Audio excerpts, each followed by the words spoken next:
Get started. Good morning, everyone. Welcome to the April 2025 meeting of the FMC. If we could start with a roll call, please.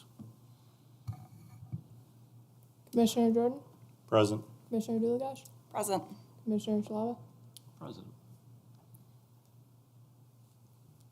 Okay, I'm not going to consider you guys visitors in the crowd. I know you have a presentation we'll get into shortly, but just to cover some unfinished business, looking for a motion to approve the minutes of our March 10th, 2025 meeting. So moved. Second. All in favor? Aye. Aye. Also looking for a motion to approve the minutes of the March 26th meeting of the FMC. Could I get a motion? So moved. Second. Second, okay. All in favor? Aye. Awesome. Both motions carried. Jumping into new business, the Meridian software mitigation or migration update, excuse me. Good morning. Let's give you a quick update on our software migration for Meridian, both our customer software and our accounting softwares. Within that, we are still on track to go live with the FIS side, which is the financial accounting side, May 5th. So everything's on track there. Meridian will be on site for 2 weeks for training and to get everybody comfortable with the software. So we'll have lots of support. And then June 9th is the CIS side, which is the customer billing side of the software. So we're still on track for that as well. Okay, great. Any questions for Lauren? Matt? Just one of the things I'll mention, if you use the app or the portal to look at your bill or pay your bill, once we install the new software, you're going to have to revisit the new app and the new portal and basically reset up your account. It does not transfer from the old app and the old portal, but it's a similar looking app and portal. A lot more information though, which is nice. But I just love to let everybody know, and we'll put some Everbridge notices out, and we'll do some kind of social media notification just to let customers know. Great, thank you. Matt, is it a different app altogether, or is it just a same app, but you just have to log in differently or something? It'll be a different app. Okay. Great, thank you. Okay, great. Is what we've been told. Okay. All right. All right, moving into an update on the meter installations. Feedback. We are moving along nicely with our meter installations. We're 95% complete at this point. We have about 30 days remaining, and we have 17,059 installed and 891 to go. So we are on track to meet or beat our goal of May 31st. So everyone's stepped up and done a really good job. Nice. Great, nice job with that. EV charging update? Just a quick update on that. Our January through April revenue at this point, we are right around the $5,400 mark in revenue.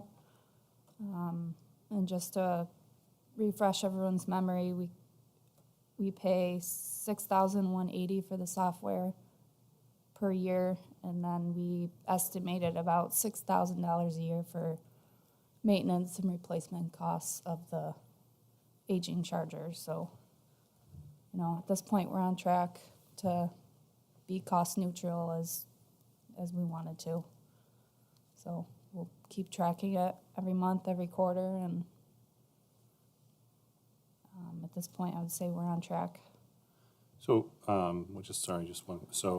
just a clarification is probably I just missed it, but the 5,400, is that a projection over the year, or is that like to date? That's the revenue. That's revenue to date. Okay. So. And then how much more to be cost neutral, did you say? This just over 12,000 a year for Okay, the software and the replacement costs of the chargers. okay.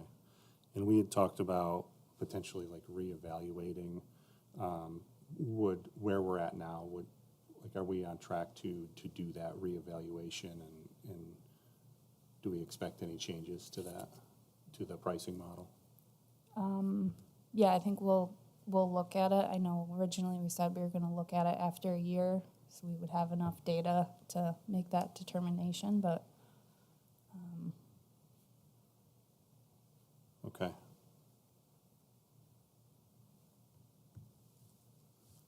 Okay, thank you. All right, thanks, Lauren. I know John and Gavin are here to give us a presentation on our annual reliability report. John, I'll let you jump into it.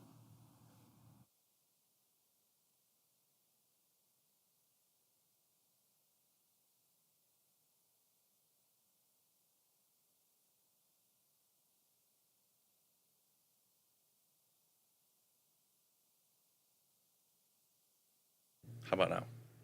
Perfect. So good morning, everyone. I'm John O'Leary. With me here today is Gavin Bathgate. We are both system technicians for the Fairport Municipal Commission, here to report on reliability for the 2024 calendar year.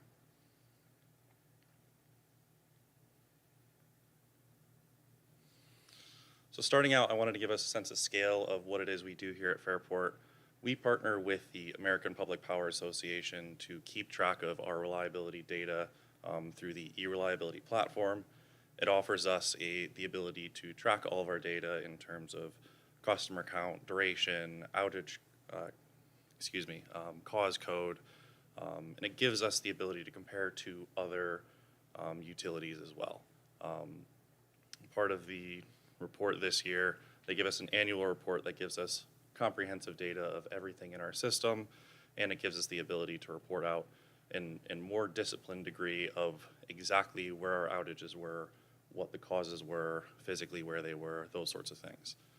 As you can see here at Fairport, we experience about 20 minutes for each customer per year in the 2024 year of outages as compared to other electric utilities across the country that are 149 minutes. So we are a fraction of what other customers experience here in Fairport.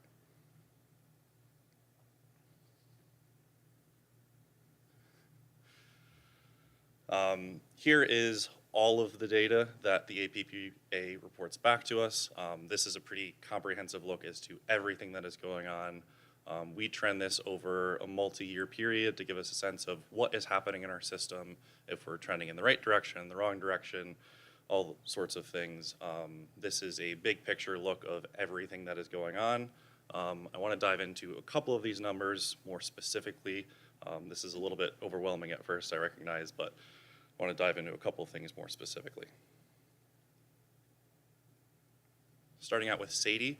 So SAIDI stands for System Average Interruption Duration Index. Fancy way of saying, how long does it take for a customer to be out? You'll see here there's kind of different categories of what these numbers look like. We look at all of these numbers, truthfully. The main one we pay attention to is that no MEs written there, or no major events. That takes out any windstorms, major outages, kind of those major things that go on. We kind of look at those specifically. That no major events is kind of a big picture look of everything that's happening on a daily basis. So you can see here, that's where that 20 minutes per year comes from. That is the average duration that a customer is out. So that kind of is a flat line over the last couple of years. You can see a couple of those categories have actually trended downwards over those last couple of years. Those are primarily those unscheduled outages, those big outages. So we've been able to kind of mitigate what some of those look like over a multi-year period. Next up is SAFE, System Average Interruption Frequency Index.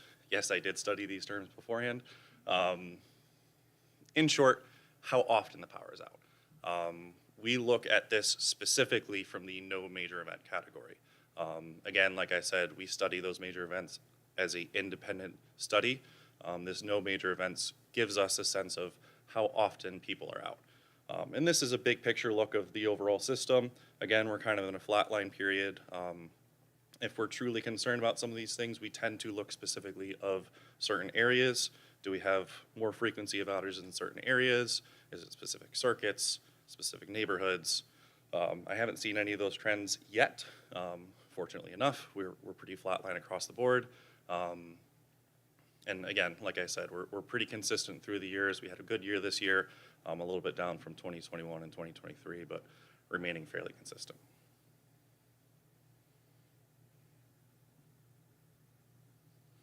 Finally, Katie, customer average interruption duration index. In short, how long does each outage take to restore? So this gives us an overall look into how rapid our crews respond. As you can see, this one is a very flat line. This is generally just our response time to different outages. We were fortunate we didn't have a lot of major events, so that kind of keeps us in kind of that lower sense of response time. If you only have one outage, that's a lot quicker to respond than 2, 3, or 4 at a time. So we're pretty consistent there, which is an expectation for similar crews.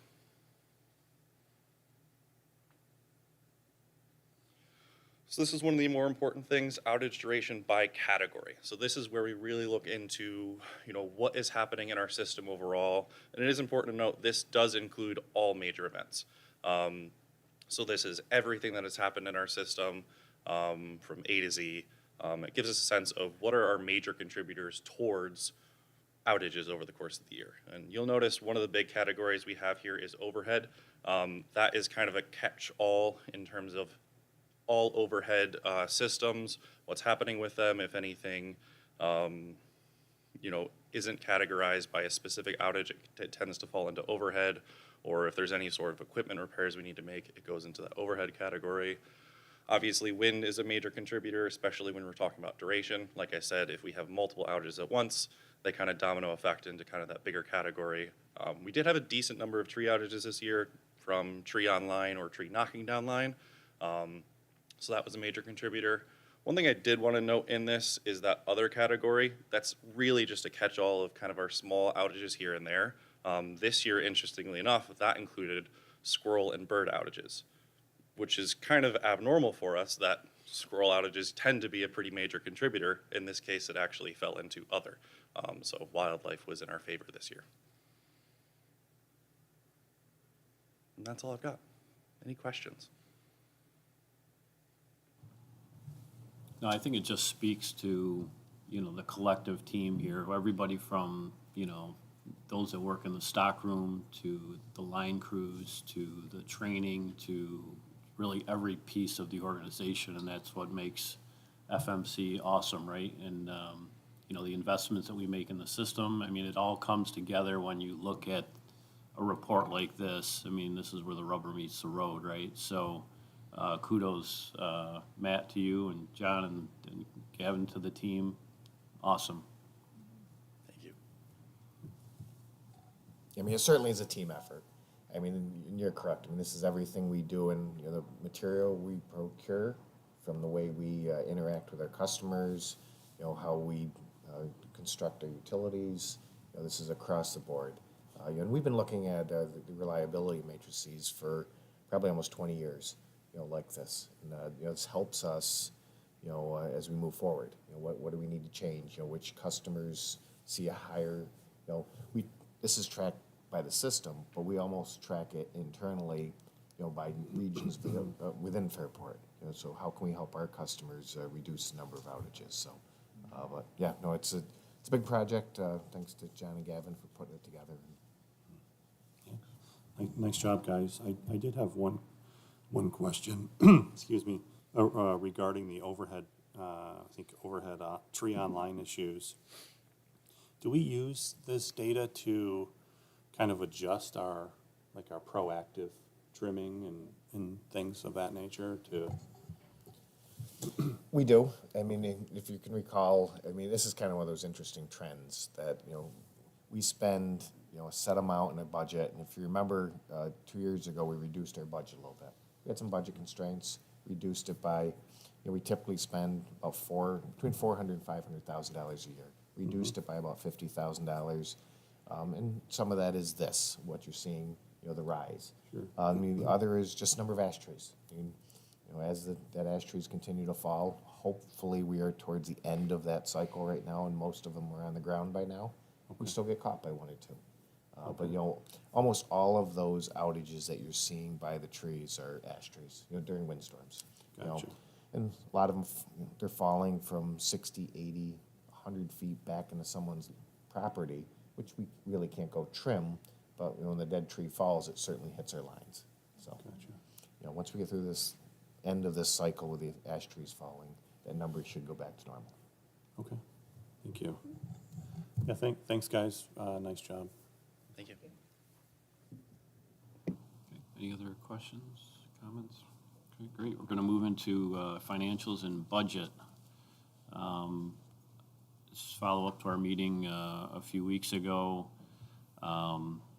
With respect to the budget, I'll look for a motion to adopt our fiscal year 25 to 26 FMC budget. Hey, Steve, do we need to read do we need to vote on the budget at all, or are we good there? Or not on the budget, on the report, sorry. I don't think so. I think it's just information Just sharing. informational? Yeah. Okay. Sorry, so moved then on the budget. Second. Second. All in favor? Aye. Aye. Motion carried. Holly, if you want to jump into the financials, please. Good morning. We have the February financial report as well as a March snapshot. We do have some good news. Usually at this time of year, just due to the timing of when we receive revenue, we had the revenue related to January that we received in, and we were only paying for February's expenses. So we generally, at the tail end of winter, we generally have a really good month. February is that really good month for us. So we had about $900,000 in profit for the month of February. So we were able to break even on the overall year. We are expecting to see a little bit more of a profit towards the end of the year, but part of that is related to one-time expense or one-time revenues that we're receiving this year. Due to the meter project, we have a lot more of our labor that is being capitalized this year, so it's going to be depreciated in the future, but right now our labor expense is low, and as well as we have some one-time revenue. Back in August, we received about $300,000 from Frontier that we weren't actually expecting to receive, but we luckily were able to work with them and able to receive that money, and so that was unexpected one-time revenue, and hopefully moving forward we will be receiving that on a more regular basis, and it won't be as drastic impacts to our budget and moving forward. In terms of March, we are past our pinch point for cash flow, so we have gotten back to the point where we're generally at the end of the winter, because of that timing issue with our revenue and expenses, we do see a pinch point. We're through that pinch point. We did have some additional revenue for March, or cash flow for March, and moving forward through the spring, we should see our our cash flow come up. The kilowatt hours sold and the receivables are on track with where we have been historically. Nothing unusual. Our excess power cost is still higher, so that's why the PPAC each month has been a little bit higher. We are expecting to see that come down as the winter months end. Great. Any questions for Holly? Okay. Looking for a motion to accept the February 2025 financials and the March financial forecast. So moved. Second. Okay. All in favor? Aye. Aye. Motion carried. Looking for a motion to authorize the payment of our vouchers for this month. So moved. Second. Okay. All in favor? Aye. Motion carried. Our next meeting for the FMC will be Monday, May 12th at 8 a.m. here at the Village Hall, 31 South Main Street. Is there anything else for the good of the order or other topics anybody else would like to cover this morning? No. Hearing none, motion to adjourn. So moved. Second. Okay. All in favor? Aye. Aye, motion carried. We'll see you in a month. Thanks, everyone.